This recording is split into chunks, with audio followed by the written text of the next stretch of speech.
This week is another installment of our landscape design and installation series, and today we're breaking out our shovels and diving into plants and trees.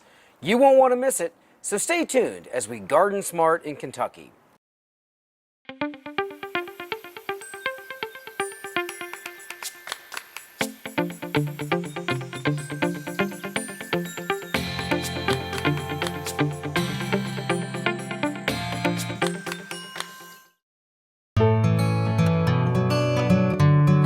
Bring the outdoors into your everyday life.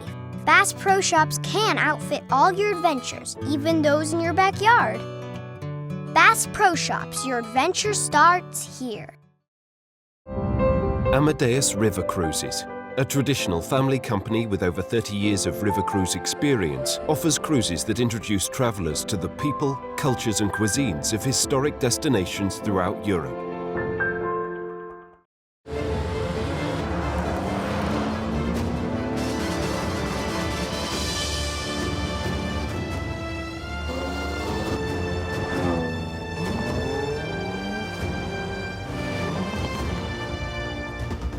The Jaguar F-Pace.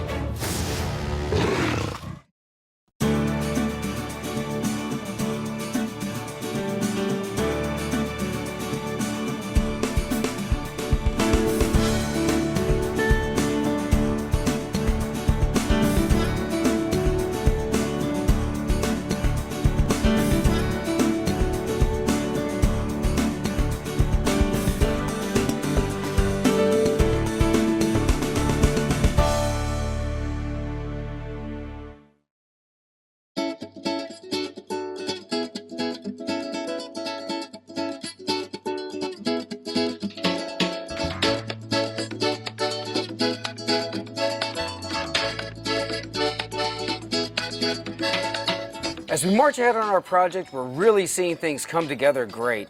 Much of the hardscape is in place, and the bones of this garden are providing the much-needed structure for my favorite part, the selection and planting of our trees and plants.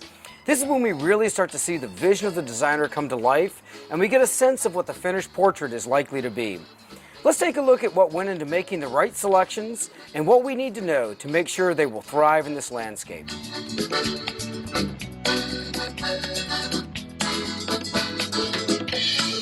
Today is my favorite part of a landscape design and installation, which is when we get to the plants. So we've spent days, if not weeks, working on the grading, site preparation, getting everything just right. And this is when we see those beautiful plants that have been drawn out really come to life. And we've got a ton of wonderful plants on site. You've got hundreds you've got to install. Tell me about today. Well, today we're working with a little bit of moist conditions. We were fortunate to have come a few weeks ago to prep the site while it was dry and till in all of our soil amendments and grade it nice and smooth just to get it ready for planting. We're working right now around the masons and the irrigation people. We're working where we can so that we can keep moving and keep getting plants in the ground. Yeah, there's a lot of moving parts, and of course we're on the tail end of a hurricane, so everything's a little sticky today, but we're making it happen. Yeah, right now we're installing some ground cover. We're putting them pretty tight. We've got a lot to work with, so we're putting them at about 12 inches on center, and that's going to help keep the weeds down, minimize the amount of mulch that you see, because I'd rather look at plants than mulch. And then we're going to start putting in some color around some of this existing landscape. We've got a lot of ground coverage, which is going to be great for the homeowners. You know, we don't want too much maintenance. This is a pretty big installation. And so a lot of things like the ornamental grasses, the vinca that you've got going in, that's going to minimize some of the maintenance pressure. And also, as you mentioned, we've got the annual color going in. That's going to go into these beautiful containers that we've got. That's going to add a really nice pop of color in these wonderful like hardscape elements. And then also, we've carved out these annual beds that in all of this evergreen and ground cover, we're going to have these beautiful pops of color. And the homeowners will be able to change that out seasonally. So it keeps everything interesting, and I think that's important in a design, to have these areas carved out that can change and that also complement all of the dark green evergreen foliage, and it's going to look great, I think. Trees are such an important part of any good design, and finding the right ones to complement and enhance the broader landscape is key. Kit Shaughnessy from J. Frank Schmidt & Son has been in the industry for years and is working with us to make sure we get everything perfect. Kit, welcome to the show. Derek, glad to be here. Just live right down the street. Awesome, that's great. We're standing here in the middle of a brand new grove of small trees, and they're a very important component of this landscape. This house is positioned between two other homes. There's not really a whole lot of screening, not a whole lot of privacy. So the intent of this design is to mirror some of what's going on with the larger hardwood groves around us. These are all native trees, and we've got a wonderful selection of them here that are going to grow together nice in this wonderful symbiotic grove. Let's talk about some of the selections. The selection I like the best is the red maple selections that you all made. You have Red Point, October Glory, Red Sunset. Red Point is the one I like the best. The reason being it will tolerate any pH, which is very rare in a tree, so that is something to consider. Red Sunset and October Glory, both great varieties, have nice summer foliage, beautiful fall color. So all three of them are, they're native to the area, so it was a good selection for all three of them. Excellent. Also, we've got a couple of natives that we don't oftentimes see, which is Carpinus caroliniana, Australia virginiana. Great selections. And both of them are very, very tough trees. The Carpinus caroliniana, I don't even know if you could kill it. It's such a good, tough tree. Beautiful fall color. The Australia, it's hard to find, but if you can find it, again, it's a very, very tough tree. Indeed. We also have the native redbud, works as a wonderful understory tree, and then beautiful flowers in late winter. Yeah, and it's an understory tree, and it'll also take full sun. And like you say, it has, the spring flowers. It has a lot to offer to the landscape. So last but not least, there are also 3 different native oak selections, and those are the noble trees that as this matures, they're the big, old trees that are going to be part of this grove one day. And they'll be very, very, like I say, noble tree, very large tree. The shingle oak is native to Kentucky. There's actually a grove of them right down the road. White oak is the one everyone sees. It's a very large, majestic tree. And it'll eventually get there. The third one was a bur oak. The winter color, or the winter bark, is just gorgeous on that tree. So those are 3 native selections that'll do very well. The decision here was to go with smaller trees, mainly because there's so many trees that we needed for this installation. There are some times where the homeowner wants to or should go in with a larger tree, and we have used some large bald and burlap field dug trees in this installation. What would your recommendation be if you're looking between small trees and large trees? Well, we were all on a fixed budget. It just depends on what the budget is. The smaller budget, you can get more trees for the dollar. You grow something like or buy a 7-gallon, 10-gallon, 15-gallon, something that you'll get some success in. You'll have to do some maintenance to it, or you can use a 2-inch and up bald and burlap tree where it's been pruned, been maintained, has a central leader in it, and an instant landscape. So there's a reason and a time to use both. Flowering shrubs and perennials are the muscle in the garden that fill in the spaces and add visual interest. It's where much of the most dynamic seasonal color comes from, and our good friend James Zadak from Monrovia Nursery has stopped by to walk us through the selections that we're about to plant. In landscape design, there are so many different amazing colors that we can put on the canvas, and I think oftentimes the things that we use to make the landscape pop are these incredible new high color perennial plants. So many advantages to those, and there's some amazing new selections that have come out, right? Absolutely. Coneflowers are one of those, and people are loving perennials right now. They come back year after year. Great investment, great value plant. Echinacea or coneflowers, we have a lot of new varieties that have come onto the market. We're looking at one here which is called the Sombrero series, and it is a new echinacea that's bred for really compact growth, very sturdy stems, and it is just a wonderful, wonderful plant for butterflies, bees, pollinator friendly. We've got 3 different colors here. I have the hot coral, Sombrero series hot coral, which I love, and then the Sombrero series salsa red, and then lemon yellow. Compact, sturdy plants. These colors are relatively new to echinacea, at least as far as anything you could find. And I remember when the very first oranges and reds came out, and even some of the really, really intense yellows.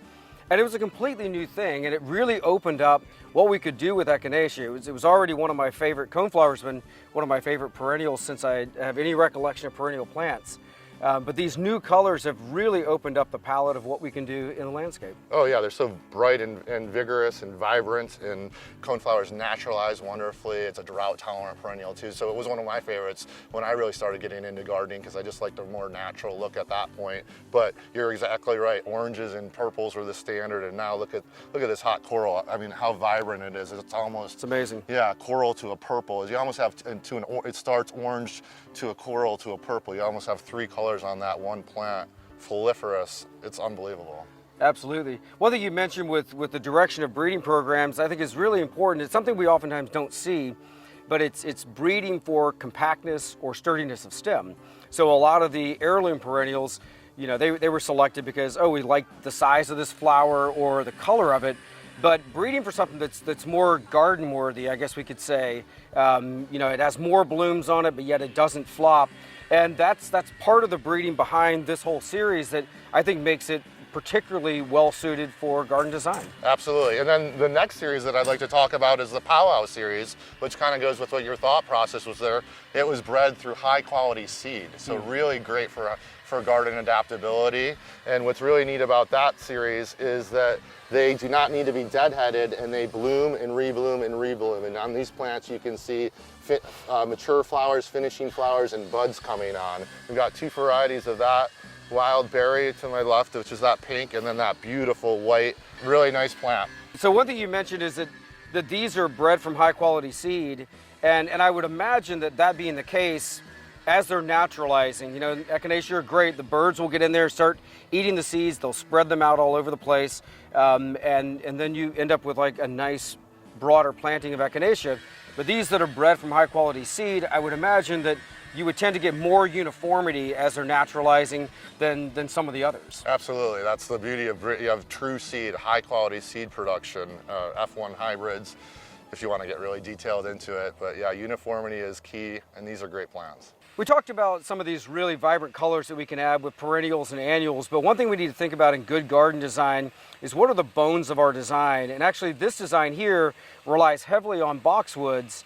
I think for many gardeners, they think of boxwoods as these round green things and we just trim them into hedges, but there's also some really exciting work that's going on in that field. Yeah, we have 2 boxwoods here that we're going to look at that are completely polar opposite of what you would think is a typical hedge boxwood. I've got a vertical boxwood called Green Tower that gets 10 feet tall, 2 to 3 feet wide. Yeah, very unique, columnar boxwood, a selection out of an old classic Grand Blandy, a sempervirens type or an American boxwood or common boxwood type. Fairly easy to grow, completely different usage than just your standard hedging boxwood. Yeah, so you've got a procumbent one here too, which I've never seen. I guess a weeping boxwood, if you will. That's a wonderful adaptation. Yeah, this one is called Unraveled, and it's really, really neat. You can grow it and let it just cascade on the ground. It could be used for erosion control or over a stacked stone wall, but you could also train it up to a leader and let it weep and make it more of a focal point to a formal garden, a formal English garden with a lot of boxwood hedging, and then have another element of boxwood. That's wonderful. You have Hydrangea paniculata here. This is actually one of my favorite of all the woody ornamentals, and especially in the last decade, there's incredible strides that have been made here. Let's talk about these. Yeah, this is one of my favorite new category of plants right now. I'm absolutely in love with them. Panicle hydrangeas, I have 2 selections here. Strawberry Shake, which is a great 4-foot, really sturdy stemmed new panicle hydrangea. And what's great about those sturdy stems is the blooms get so big that oftentimes they're pretty heavy and they open the plant up. So this one has been bred for very sturdy stems. It also, with panicle hydrangeas, is they are not soil chemistry determinant on the color of the bloom, they're temperature determinant. So when you have a bigger nighttime temperature to daytime temperature, you'll go from a white bloom to a pink bloom. This Strawberry Shake doesn't need as much temperature change, so it's great for southern gardens, and you can still get that pink color in the blossom. Other advantages with the paniculata are these red stems. I think are really, really nice against the backdrop of the green foliage. And with paniculatas, we don't have to worry so much about what is the right time of year to prune them, right? Yeah, that's exactly right. They bloom on new wood, so if you've ever had any issues blooming your old type mop head macrophylla types and you don't get them to bloom the next year because you've bloomed them too late in the season after their bloom, and you took the budwood away, these you don't have to worry about that. You can prune them, they're gonna bloom for you, no problem. This next selection I have is baby lace, and it's a little smaller, 3 to 4. It was actually bred by your old professor at University of Georgia, Dr. Michael Durr. Oh, he's the man. He is the man. He's a great horticulturist and a great breeder. And he bred this one for easy growth and also mildew, powdery mildew resistant. It's a great plant. Yeah, I love these. These are going to look wonderful in our design.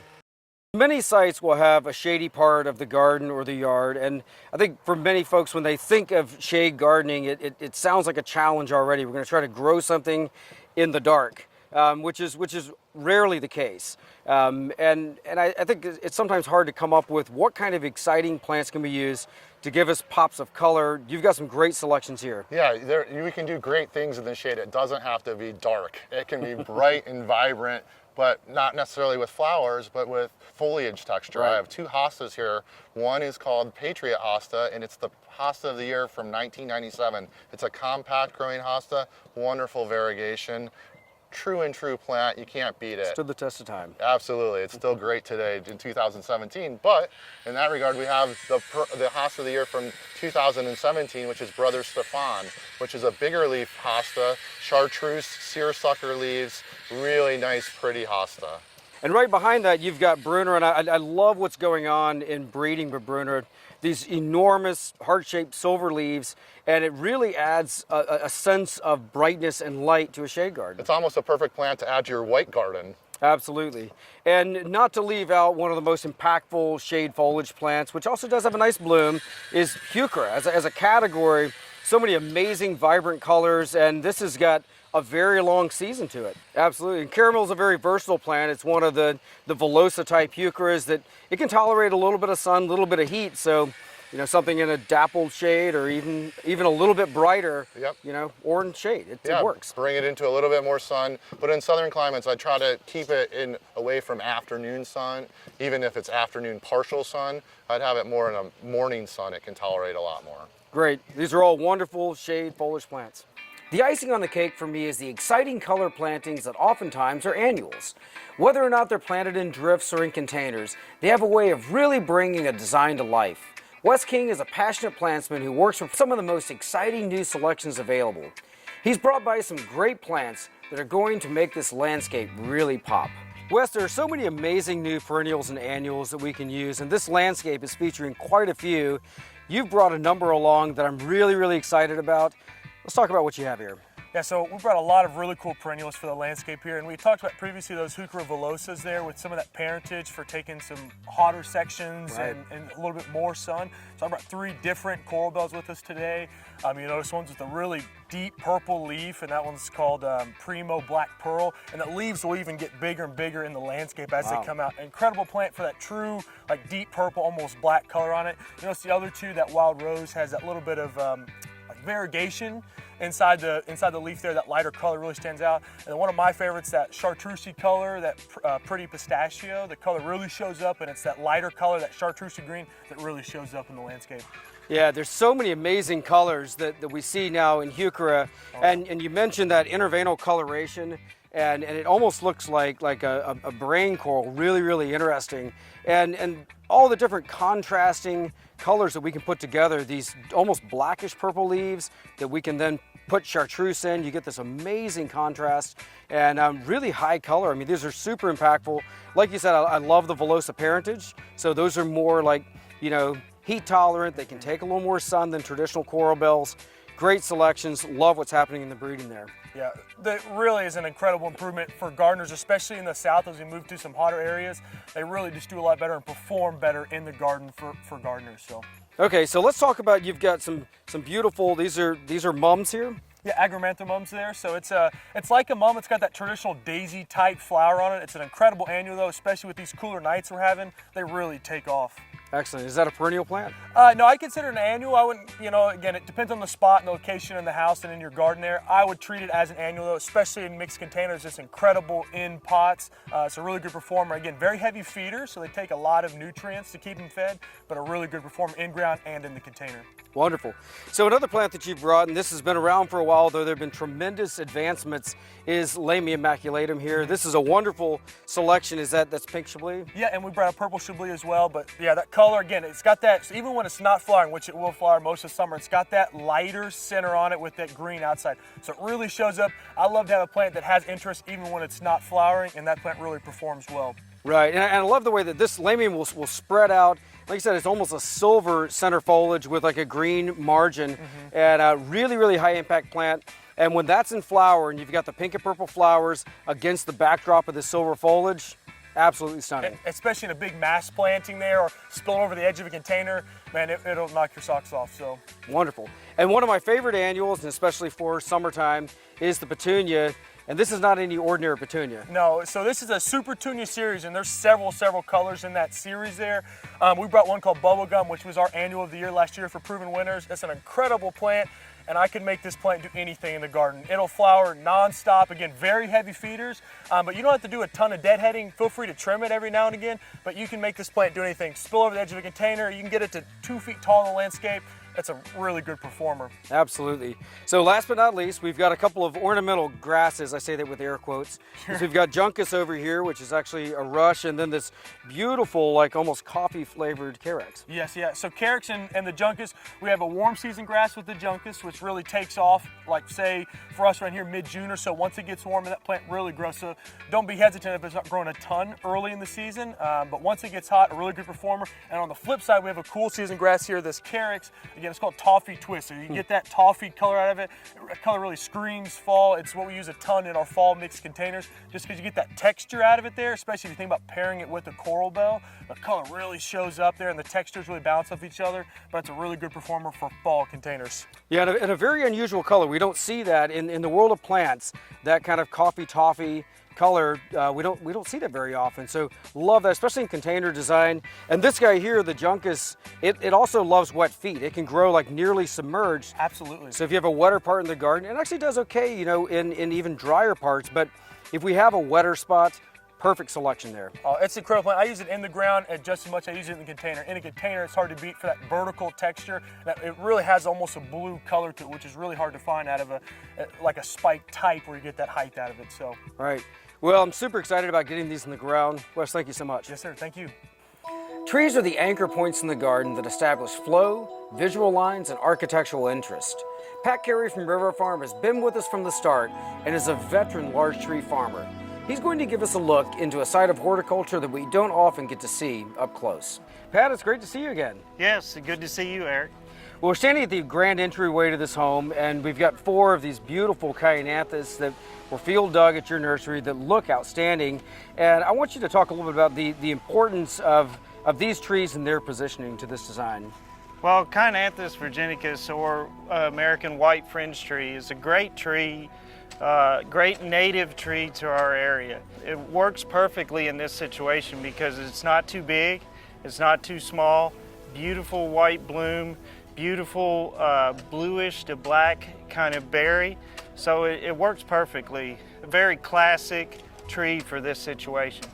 And so the design was looking for these 4 trees to kind of anchor a little miniature alley, if you will. So as you walk through, you almost feel this sense of intimacy, even though it's this really, really wide walkway. And Cyananthus is a great choice for that. We wouldn't want something that's going to get enormous right here.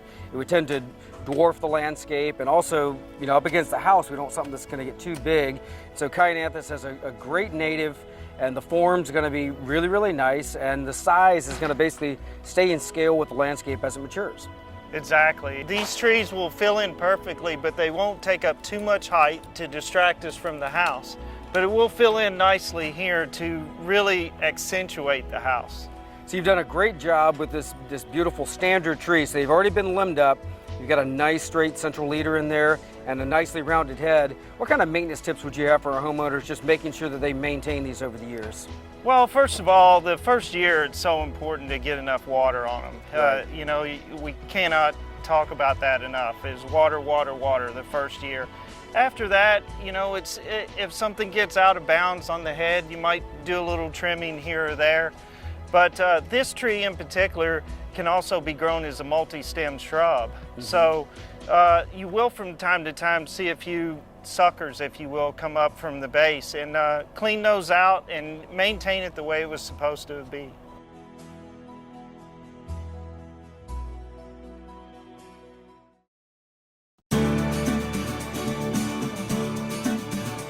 Each week we travel the country north to south, east to west, visiting some of the most exciting gardens, as well as talking to industry horticulturalists about design principles, new plants, and also how you can be more successful with your home garden.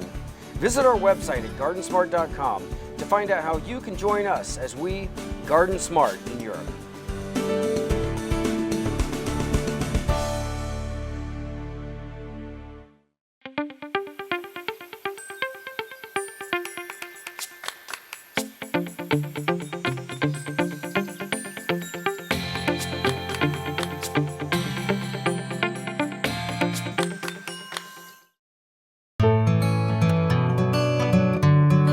Bring the outdoors into your everyday life. Bass Pro Shops can outfit all your adventures, even those in your backyard. Bass Pro Shops, your adventure starts here. Amadeus River Cruises, a traditional family company with over 30 years of river cruise experience, offers cruises that introduce travelers to the people, cultures and cuisines of historic destinations throughout Europe.